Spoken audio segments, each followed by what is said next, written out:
Do you know how hard it is to date when you live in a hospital?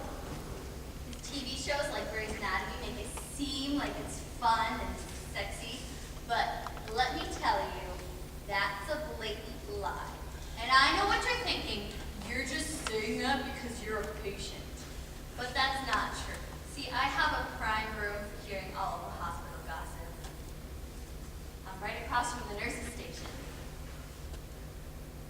The nurses know everything. Come on.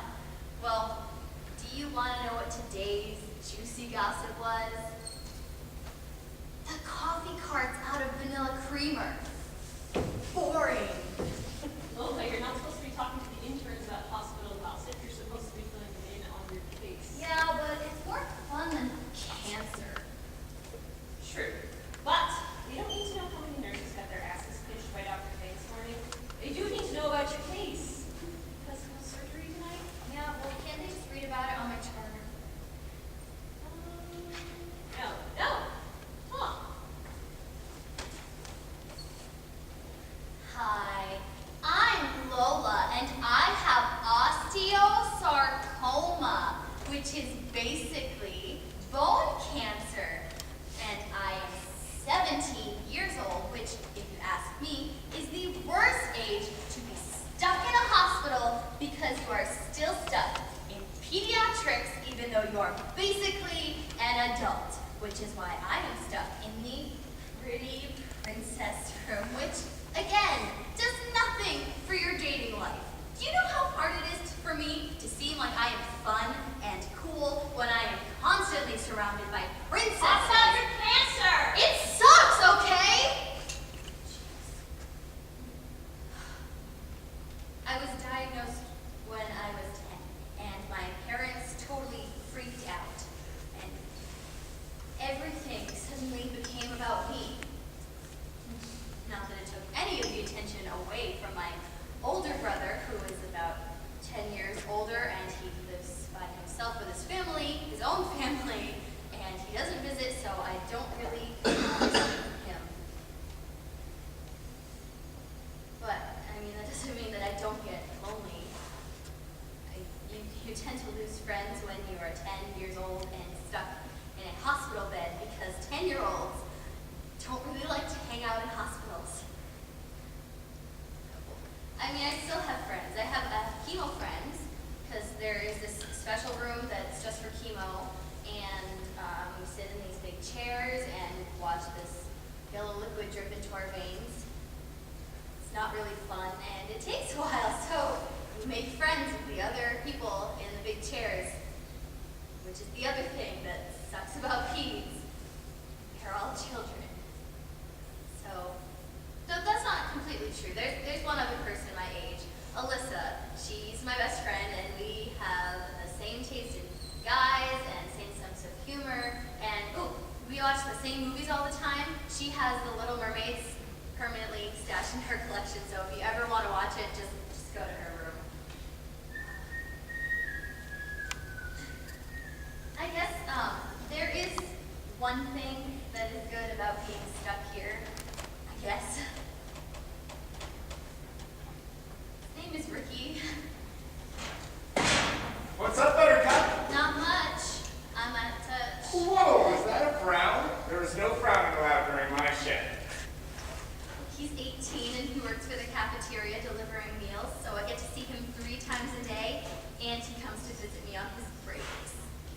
I know it's kind of pathetic, but it's the closest thing I've ever had to a real relationship.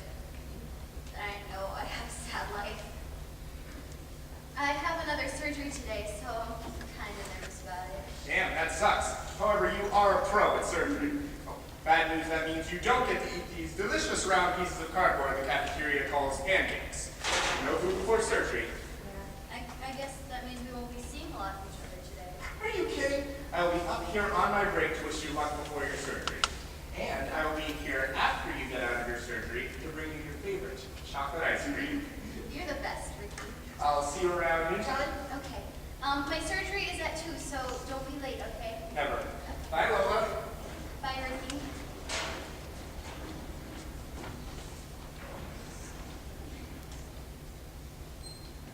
I know.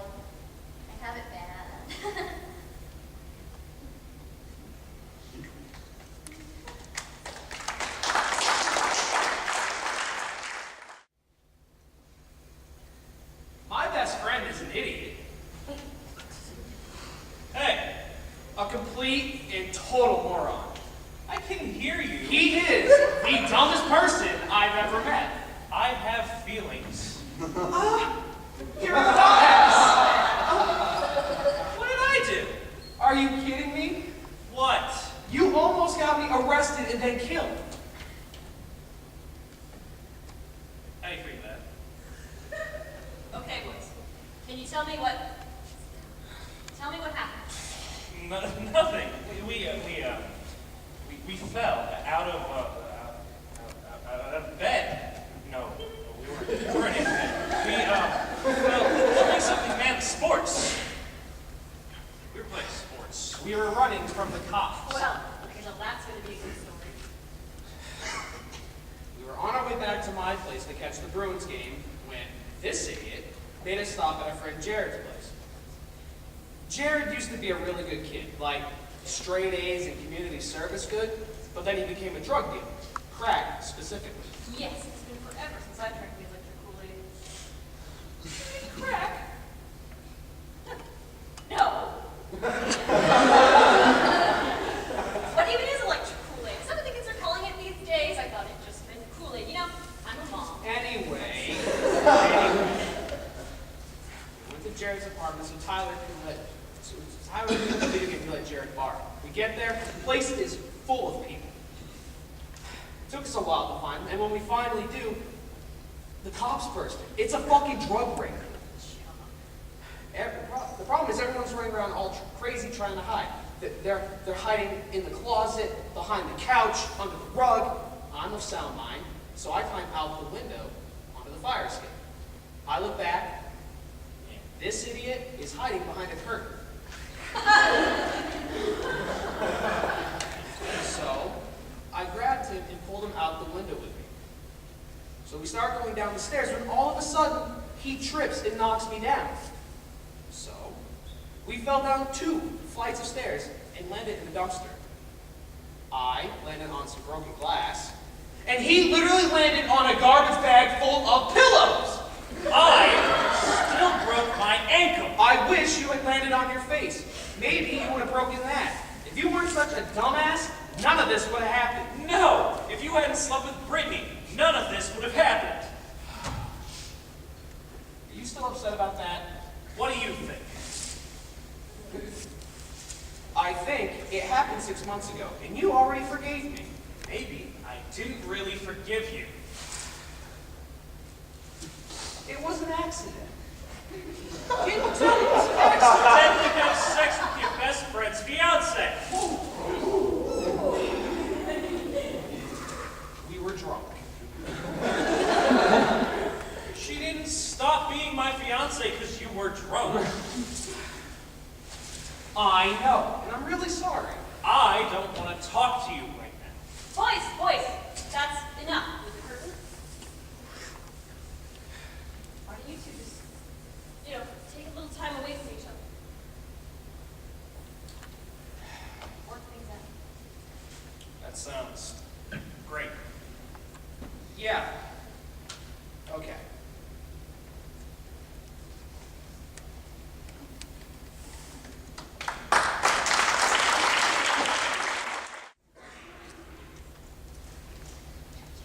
I know what you think of me. I know what the other doctors and nurses say about me. They think I'm an idiot because I couldn't pass my boards. I'm not smart enough to be the brilliant surgeon my family expects me to be. My whole family's full of surgeons. My mother and father are heart surgeons. My little sister, she's a brain surgeon. She's extraordinarily smart. She finished high school and college early. We ended up being in the same med school together. She graduated the top of our class. I literally finished dead last. I barely even graduated.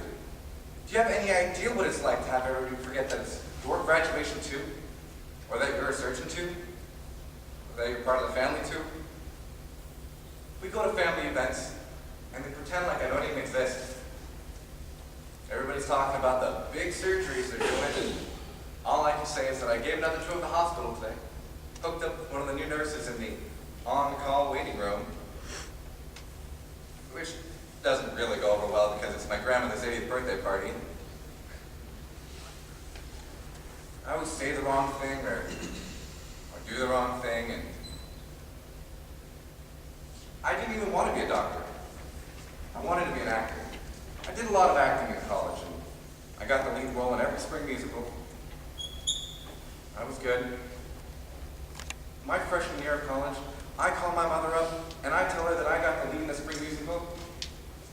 I thought she would congratulate me, or at least say, that's nice. But you know what she does? She said, why'd you do that? She thought that it would take away from my studies.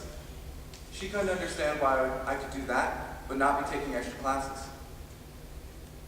I was finally proud of myself, and she took that away with one phone call. I thought about dropping the show to make her happy. I didn't, because I figured she didn't have to know. I never told her about another play I was in. I figured what she didn't know wouldn't hurt her. Who knows? Maybe I would have been a better doctor if I studied more and acted less.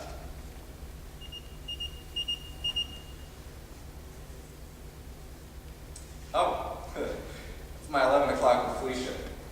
She's in the supply closet. Carry on with your tour, or whatever the hell you're doing.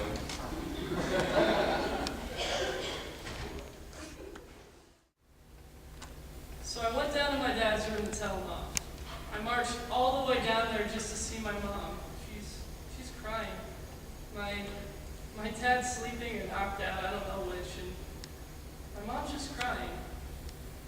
She's not sobbing or making a scene. She doesn't do that. She's strong. But I could see the streaks running down her face. So I went over to comfort her. It was there that she told me that I couldn't give my dad my kidney. Apparently, you can't get a transplant if you're an addict. And you have to be sober for at least 6 months if you want one, but the trouble is he only has a month to live. Part of me was so relieved, but another part of me was pissed. Once again, I had my chance to stand up to him, and he just doesn't even fight. Back. Just because he's sick, I have to feel bad for him. I can't. I won't. But you will. What? You will. You'll sit with your mom and pretend that you care that he's in pain. You'll start to sober up and become apologetic. You'll say you forgive him. But you won't. You'll pretend that you aren't happy that he's here and in pain rather than home, beating the shit out of you, or screaming at you, or your mother. When he does die, you'll wonder how long you'll have to pretend to be sad before you can truly appreciate how much better it is to be home alone. You don't know me. But I did. I was you. My dad was an alcoholic. He needed a liver, and no one could give him one. He died when I was 16. Sorry. I'm not. My dad was an abusive alcoholic who beat the shit out of me every day because I'm gay. He told me it would straighten me up. That's not funny. It's sad. Yeah. Did you really do all those things though, like the pretending to care and stuff? Oh yeah. It was mainly for my mom. Once upon a time, she loved him, and he was a different person back then. She loved who he was, and that's who she was. So you sit with your mom and hold her hand because she lost the love of her life. So you hold her hand. I don't have to hold his hand. Oh, no. No. You don't have to do anything you don't want to. Let me take a look at this. How did that happen? I fell. Yeah, well, okay. How did that happen? Flower pot. Nice. Did you really just say that? I have a warped sense of humor. Besides, it's not my fault you can't duck. You're an asshole. Yeah.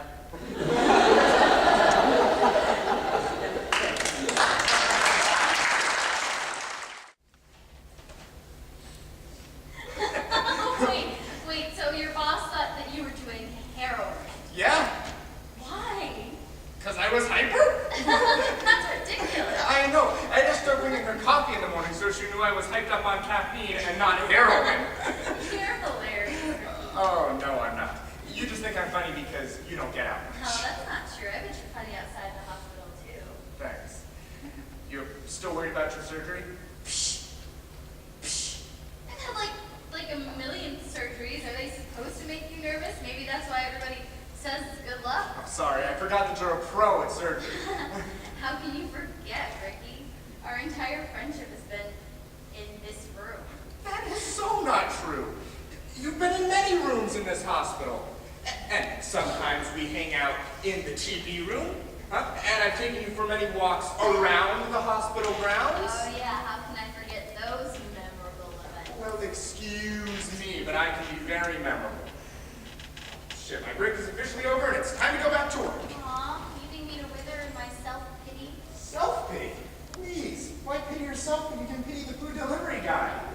All right, now remember to make race car notices when they wheel you to the OR. Big crowd, please. And I'll be back after my shift with chocolate ice cream. Alright. I'll see you then. It's at 2 o'clock, okay? So make sure that you're not late. Never. Bye, Lola. Bye, Ricky. Hey, hot fancy, ready for that surgery? Oh yeah, I'm just trying to decide between the 5-inch heels and the 6-inch heels. Other than that, I got all my bags packed. Definitely the 6-inch heels. That way your ass is good under surgery. 6-inch heels? Yeah. Then I'm going to finish filling out your paperwork, and then I'll send the transfer to you to come and get you. Okay. Thanks, Alicia. No problem.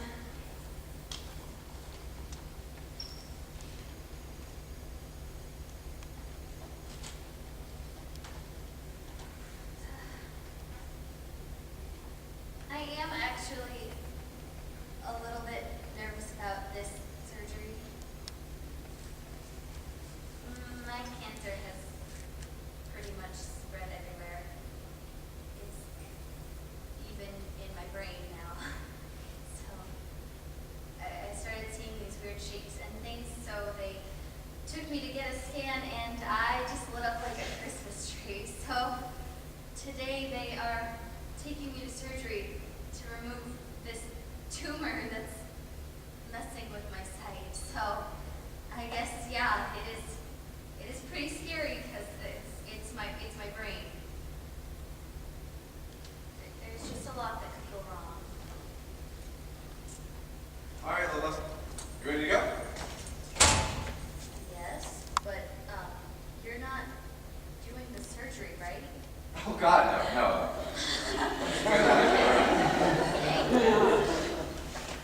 Hey, No offense. it's okay. It was just a tiny bit offensive. Well, we're up to the OR3, which stands for Operating Room 3. It's a little hospital lingo that you're going to have to get used to. You ready?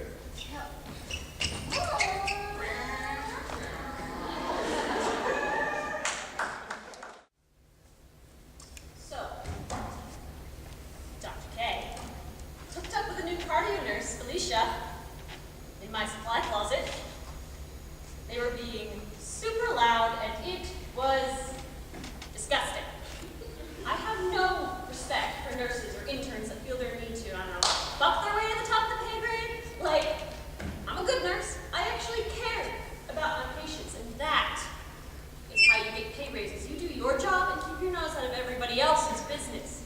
Like, there's this one nurse. Her name's Rebecca. I cannot stand her. She's always gossiping, and I hate gossipers. That's nuts. Code blue in OR3. I repeat, code blue in OR3. That's the room that Lola's in, so if you'll excuse me, I need to go.